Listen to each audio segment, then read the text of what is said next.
Hello everybody. This is our second class in digital marketing for content providers. Today we're going to go over our tools and our roles and responsibilities. It'll be roles and responsibilities and tools part 1. So as I often say, unless I make an egregious mistake, I'm just going to keep rolling, mistakes and all, and try to make up for any mistakes with some just dazzling material here. So here we go. The class agenda for today, we will be talking about the content provider's role in digital marketing. This will be part 1 of 2. We'll start off with roles and responsibilities. That's an acronym, RACI, R-A-C-I. We will then go into the tools part 1, and we will be talking about content management systems. So roles and responsibility, or RACI. RACI is a methodology to identify roles and responsibilities against tasks within a project. So we will identify who is responsible, who is accountable, who is consulted, and who is informed. RACI maximizes tasks and deliverables with the roles on your website and decision making and responsibilities such that they are correspond to elements listed above. So the responsible party is the task doer. The accountable party is the task owner. The consulted party is the one that assists the doer, and the informed are the ones who stay in the loop. So if we think about a website RACI chart, in this example, we might think that we have 5 groups of people. We have editors, planners, developers, administrators, and stakeholders. And we have a list of tasks down this column. And for each task, we have somebody who is responsible, somebody who is accountable, somebody who is consulted, and somebody who is informed. So for example, create, edit, and manage content in a content management system. The editors are responsible, they're the doers. The stakeholders are accountable, they're the ones who have to answer to the success of that task. Planners and developers are consulted, and administrators are informed. So we could go down this whole list. Another example I'll just pick out here: ensure translated content meets the needs of the customer in the target language markets. In this case, our stakeholder is accountable, our editor is responsible, our developers and administrators are consulted, and our planners are informed. And so it goes. So let's take a closer look at these roles in a content management system. As I said, we have editors, site planners, developers, administrators, stakeholders, and customers. The editors create, edit, and manage content in the CMS. Among the editors, we have approvers, marketers or user advocates, user-generated content managers, and translation coordinators. The site planner group is responsible or ensures that the content management system delivers content that meets the website's objectives. And in that group, we have content strategists, user experience designers, and information architects. We have a group called developers. The developers install, configure, integrate, and template the CMS to deliver web content consistent with the strategy and objectives of the site. In that group, we have infrastructure support, front-end developers, and back-end developers. And then the administrators are responsible for operations, maintenance, and performance metrics. And in that group, we have CMS administrators, server administrators, and database administrators. And then we have stakeholders. Stakeholders include the entire team responsible for the results the website is intended to deliver, including responsible parties for creating and maintaining the website infrastructure, creating and maintaining the website content, setting the website objectives and goals. It's important to also include website visitors as stakeholders. So the content strategy is a strategically orienting website content to align with business goals and website objectives. Content strategy dimensions include content inventory, brand, style guide, design, content audit, metrics, and continuous improvement. So in the digital marketing universe, we basically have a lot of stuff. But from a tools perspective, there are basically three primary tools in the digital marketing universe. There's the website, there's the marketing automation, and the customer relationship management, or CRM. So the digital marketing lifecycle goes kind of like this. We want to attract, engage, delight, enable, support, and understand. So those are the four pillars. And within those pillars, the activity or the elements would include, under attract, search engine optimization, pay-per-click, social media, marketing automation. Under delight, we have things that we care about like page load time, bounce rate, conversion rate, user experience, customer experience. Under support, we have support, service, customer satisfaction, user experience, customer experience. And then under understand, we have customer relationship management, analytics, customer journey, and personas. So the website falls under the attract, delight, and support cycles. So the hub of the digital marketing universe is the website. While many elements in the digital marketing are crucial, your website is your public facing, it's your storefront. So there are three basic steps to create the website experience. You need to plan, build, and maintain.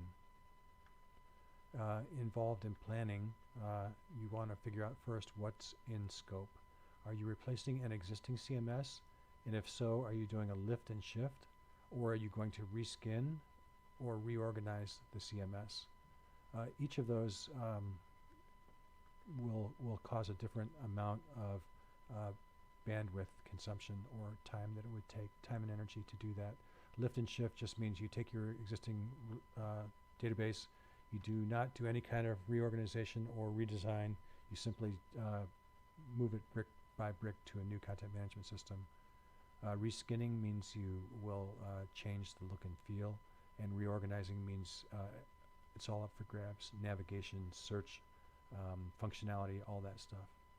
Or if you're not replacing a CMS, are you creating a new CMS, or are you doing a complete rebuild?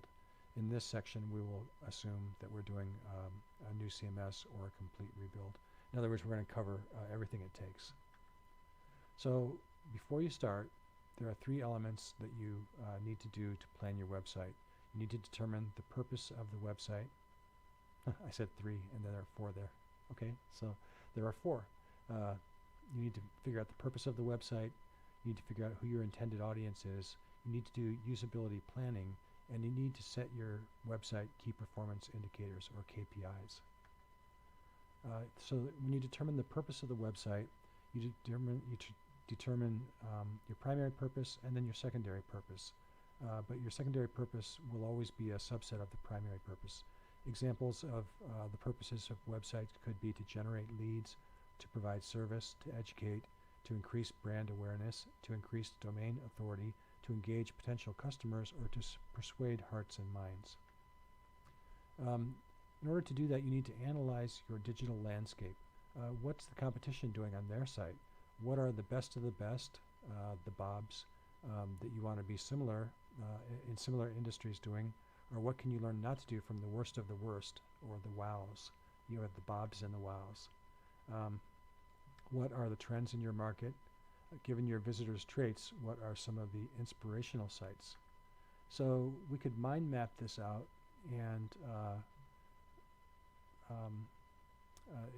the research that I'm doing here is, imagine we're a guitar shop and we're hoping to go deeply into e-commerce.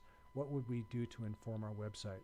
Well, first we would look at competitor sites. So here are some competitor sites to the kind of website that I think we would want to build. We would look at the best of the best in the industry. In this case, we have Fender, Gibson, Rickenbacker. And then we would compare that against our trends in market. So our market trends would be mobile visitors are increasing, brick and mortar stores are closing, social media, blogs, and forums are gaining credibility. And then finally, what are the inspirational sites? They don't necessarily have to be in adjacent industries, but just really good sites that would inspire us. And of course, if we're going to go heavily into e-commerce, we would think about Amazon and eBay. And if we're talking about becoming a musical authority, maybe we would think about rollingstone.com. So you diagram your findings, and then you figure out who is your intended audience. Who are your target visitors? How will they intend what will they intend to get from the site? How will they access the site? Don't plan your site to appeal to the highest paid person in the office. You need to actually go off and do customer research, create user personas, customer journey mapping, conduct market research. So once you have your intended audience figured out, then it's time to figure out your usability requirements. There's an ISO standard 9241-210 that is a good standard for all things that are usability related. And in there, a good quote is that they say that user experience is is defined as a person's perceptions and responses resulting from the use and or anticipated use of a product, system, or service. And you can look at this link here to take a closer look at that statement. So really this, what they're talking about is the phases of user experience. There's a phase before using where visitor anticipates the experience, imagines what it'll be like. This is a subjective user experience. And then there's during use. The visitor measures the experience versus their expectations. This is cognitive user experience. And then finally, there's the evaluation that they do after using it. They evaluate the customer experience. This is reflective UX. And then it's cyclical, so the whole thing would potentially start over. So website usability planning with user-centered design is a very good approach. User-centered design acknowledges the user as the most important element of the design and places the user at the center of the design process. It consists of 6 steps, including user validation at each step. So you would do analysis, prototyping, designing, you would deploy, you would measure, and then you would optimize. Again, with the user always at the center of the validation. So you would analyze, you would have a user validation, and then you would prototype, you would have a user validation, then you would design, have a user validation, you would deploy, have a user validation, you would measure your key performance indicators, have a user evaluation, and then you would optimize based on your measurements, and then you would again validate using user validation. Then comes the build step. In building, you have to design first, so your design comes from planning. You assimilate your planning into an executable design where you've determined what the purpose of the website is, the intended audience is, what the intended audience is, and your usability planning. So you would start off with site map diagram. You would consider how you want your navigation to go, what are the major pages, and then what are the secondary pages, and the pages that support all of the main categories. You would then design your SEO strategy. SEO is search engine optimization. You would review your SEO plan. You would determine which search engines your regions and markets need to optimize for. And it's different. In North America, the primary search engine is Google, as it is in Europe and Japan. In Russian, it's Yandex. In China, it's Baidu. And in South Korea, it's Naver. So you need to, and each of them has a slightly different or quite different set of steps that you would go through for optimization. And then you would need to design your backlink strategy. We'll go into more detail when we go into our SEO module, but these are from a high level the things that you need to do in the planning stage. Then you need to develop. So you would then adhere to the implementation process. You would set up your environment, usually 3 tiers: development, staging, and production. You would determine whether you want to do that on-premise or in the cloud as a software as a service, platform as a service, infrastructure as a service. You would install your CMS software, configure the software, set up your roles and permissions. You would do a partial content migration so that you could test the build as you go. You would do template implementation, back office integrations, workflow implementations. You would need to do training, support. You put your support implementation into place, and you would then complete your content migration. And then you would do, of course, you do testing along the way. But once everything's in place, you would do some very formal quality assurance testing. And then you, of course, need to build your SEO elements, pick your keywords, use structured data markup, generate SEO-friendly content, and build your XML sitemap. And then it comes time to deploy. So when you deploy, you change the DNS to point to the new content management system instance. You set your analytics scripts and pixels, and you do regression testing. You would deploy your SEO strategy, add your site to indexes and directories, implement your backlink strategy, engage in social networking, and engage in video. Again, we'll go over this in more detail when we get to the SEO strategy. And then after you've launched, you'll need to maintain. Maintaining consists of at least 3 elements. These are the primary ones: optimization, measuring, and then repeating. So to optimize, you would optimize your SEO based on the results of the KPIs that you're tracking. You would need to optimize your cache management. Maybe you would need to optimize your content delivery network and the indexing. And of course, you would design your SEO strategy. Oh, we already did this step. And like I said, unless I make an egregious mistake, I'm just going to keep going. And then you would need to measure. So measure your actual key performance indicators, performance versus plan. For example, you might measure bounce rate, unique page visits, average time on page, your top visited pages, your top exited pages. Definitely measure your 404s. That would be your pages that are not found.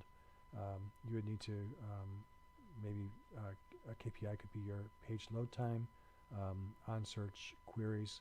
These are all good key performance indicators. And then, of course, when you have success, you repeat. Okay, so that was a kind of whirlwind discussion of the website. Let's continue to look at the tools. So in this class, we will use 3 tools. Our website will be on Weebly.com. We'll use marketing automation via HubSpot, and we will do a customer relationship management via HubSpot. Each of these are free. For this class, for Part 1 tools, we're going to focus on the website. So there are many, many, many functions of a website. There's the content, images, and media. You need to create, approve, version, and translate those. Your websites are usually multi-regional, multilingual. There's privacy, regulation, compliance. There's SEO, internal search and retrieval, indexing, revision control, social media integration, cache, content delivery network, brand, format, publication automation, analytics, reporting, security, infrastructure, user accounts, marketing automation integration, and CRM integration. I'm not intending to create an exhaustive list, but rather just to point out that there are many, many, many functions of a content management system. And along with that, there are the main elements of a website: images, media, HTML, CSS, JavaScript. So let's take a look at HTML. That's kind of like the building block of our website. HTML stands for Hypertext Markup Language. It's a W3C World Wide Web Consortium open standard used to create web pages, and its elements form the building blocks of all websites. Browsers use HTML as their native file format. HTML 2.0 was passed November 1995. XHTML 1.0, XML Hypertext Markup Language, was passed in January of 2000, and HTML5 just passed a few years ago, 2014.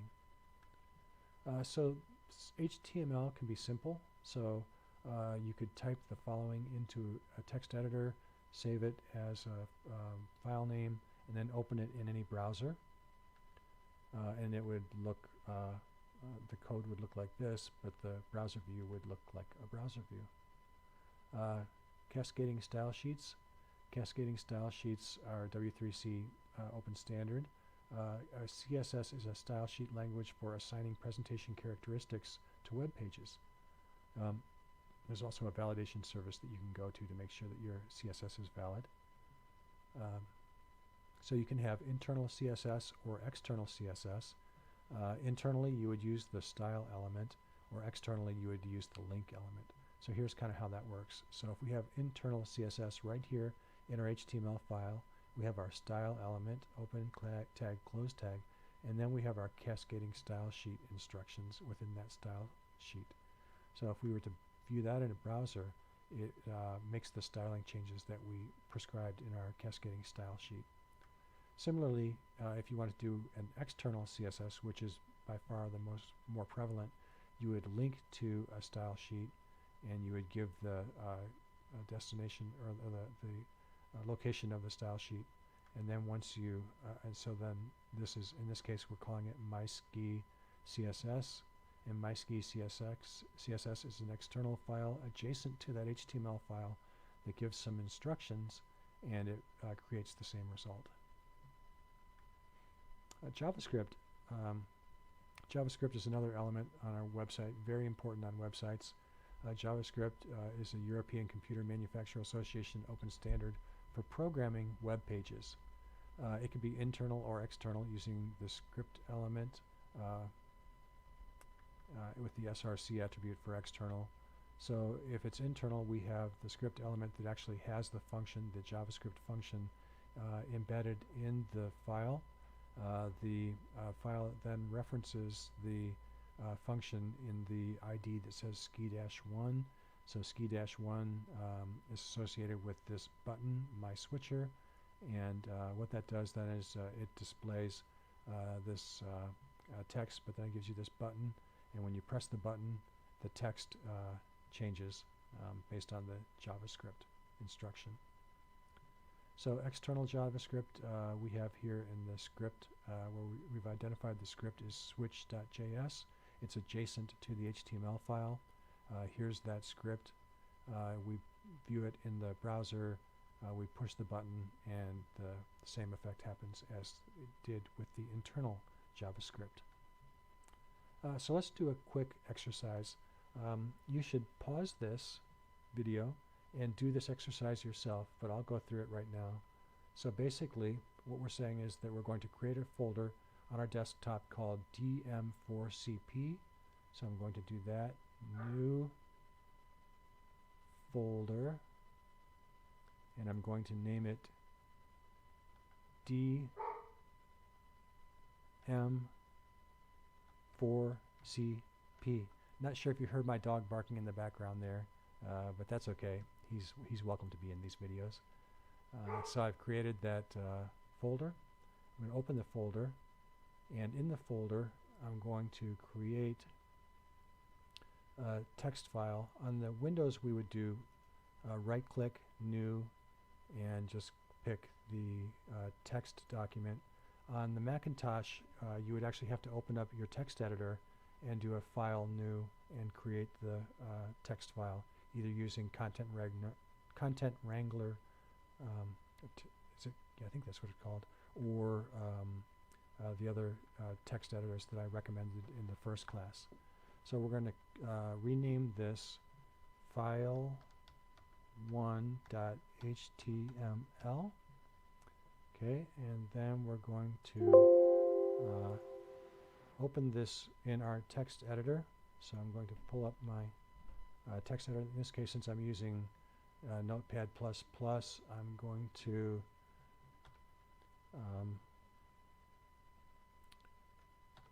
create, I'm just going to drag the file into here, and then I'm going to,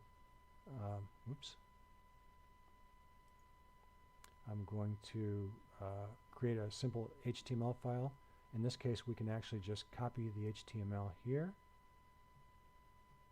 I'm going to do Control-C, and I'm going to paste it into my text file. I'm going to backspace over that carriage return, and I'm going to save it. And then I'm going to look at it in the browser. So I'm just going to open this again. I'm going to double click it, and sure enough, we have skiing is fun in our browser. So I'm going to put that away, and then I'm going to continue with my exercise here. Then the next step 5 is to insert a simple CSS into the element. So let's see, insert simple CSS into the style element. So I can copy this CSS, so I'm going to copy this here and Control-C, and I'm going to find my style element, and I'm going to paste this into my style element. So I see I have a style element here. I'm just going to hit a carriage return, and I'm going to hit Control-V, and now I have CSS, internal CSS in my HTML file. I'm going to save that. I'm going to pull up my browser. Let's see, which browser was that? This one? Yeah. And I'm going to refresh it. And now I see that the HTML has been styled according to that cascading style sheet. Okay, so then the next step, page down, I'm going to insert a simple JavaScript into the head element. So you may copy the following. So I'm going to copy script all the way down to script and Control-C. It's going, and then I'm going to create a button after the p tag, and I can copy that. So first of all, I'm going to paste this script into my head element. So here's my head element. I'm going to hit a carriage return or enter, and I'm going to Control-V, and now I've got that script there, and everything looks good. And then it says that I need to create a button, so I'm going to copy this button text, Control-C, and I'm going to paste it after the p tag. So the p tag is here, starts here, ends here, so I'm going to put a carriage return, and I'm going to do Control-V, and there's my button. Now I'm going to save, and I'm going to refresh my browser and determine the impact. So if I refresh my browser, now I have a button, and it says skiing is fun, let's ski, but you should know, I'm going to click this button, and it's going to change the text to skiing is expensive. So hopefully you will be able to repeat this, do this exercise yourself. If you have any questions, please let me know. So when we think about all of that stuff, we think about the many, many things. Remember I showed you this, the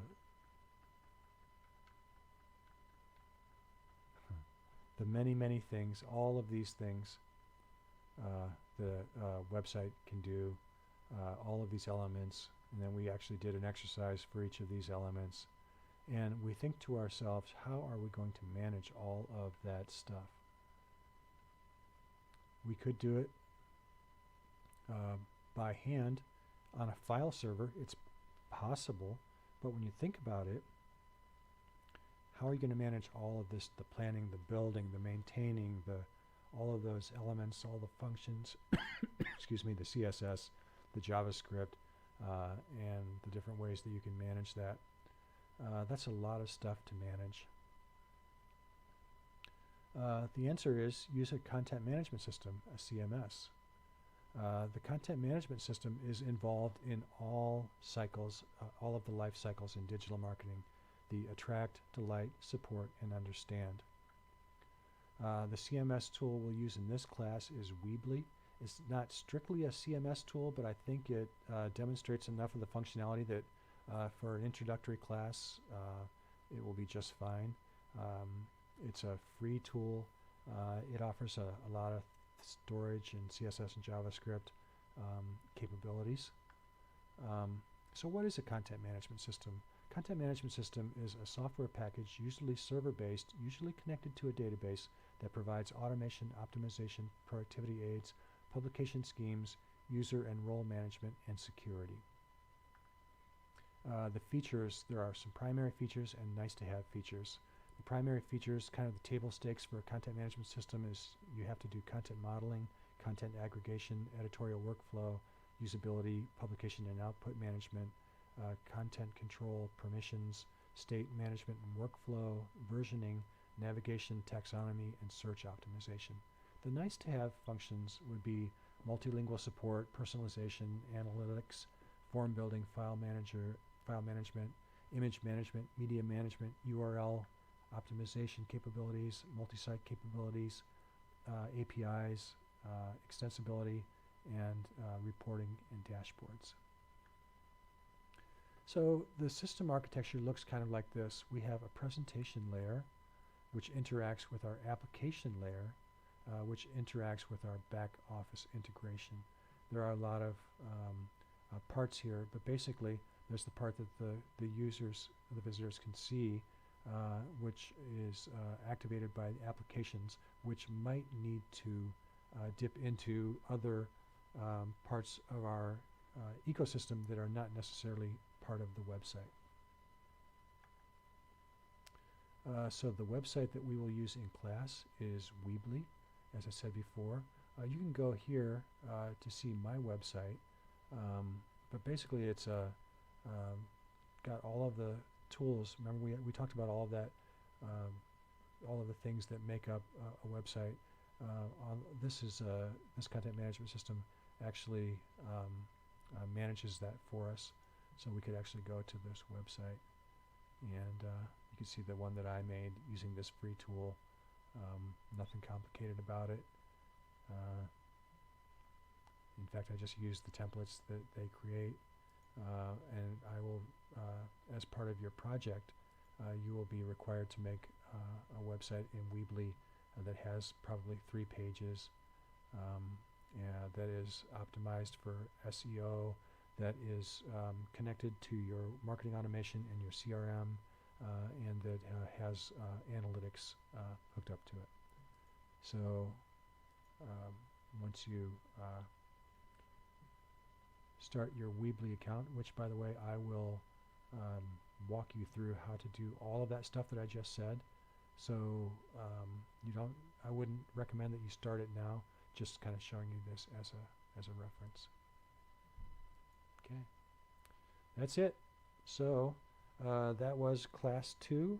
Hopefully you were able to take time to do the project that, or excuse me, the exercise that we talked about.